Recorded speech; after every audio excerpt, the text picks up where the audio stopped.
CIRS-Safe remediation does not involve the use of antimicrobials, meaning we are not killing anything ever. If your contractor says they're going to use bleach or they're going to use Decon 30 or Benefact, you have the wrong contractor. We are not in the business of killing anything ever. We are in the business of removal. CIRS-Safe remediation is all about removal. But before we get there, let's start at the start. You need to identify the source. There's no sense in doing any remediation until you have figured out where the water is coming from.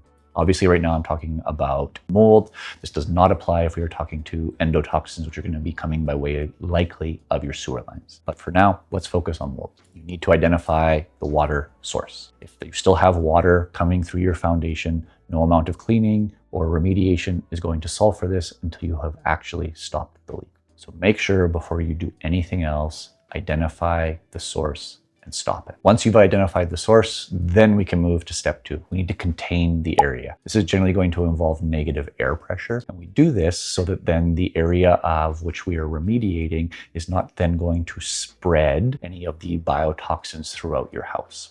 So this negative pressure keeps the biotoxins in the area where we are performing the remediation. If a company is doing all of this properly, there's generally going to be tunnels kept under pressure so that when we are removing particular substrates that have, let's say, mold on it, they're not just taking it from your basement, walking it upstairs, through your house, through your living room, and out your front door. If we do that, now we have biotoxins and mold everywhere. This is a mess. So let's say, for example, we're remediating in the basement. We have a containment area, it's under negative pressure, and then hopefully we can then just pass the water damage substrate out a basement window. So it's moving from an area of contained to the outdoors where it can then be disposed of properly. Here's what not to do. Do not go to your basement and cut out the moldy piece of drywall, walk it upstairs, through your living room, in through the kitchen, and out your front door.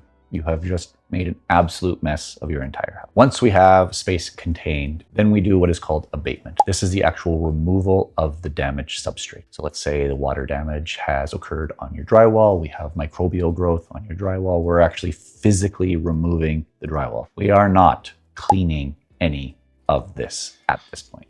We are physically removing any water damaged objects. If the studs, for example, have water damage on it, we can remove the stud, or we can do HEPA sanding. This is a sander attached to a HEPA filter, so then all of the wood that has microbial growth on it is sanded and actually physically removed. This is generally what a remediation company is going to do, actually abatement. They're going to actually generally remove the damaged substrates.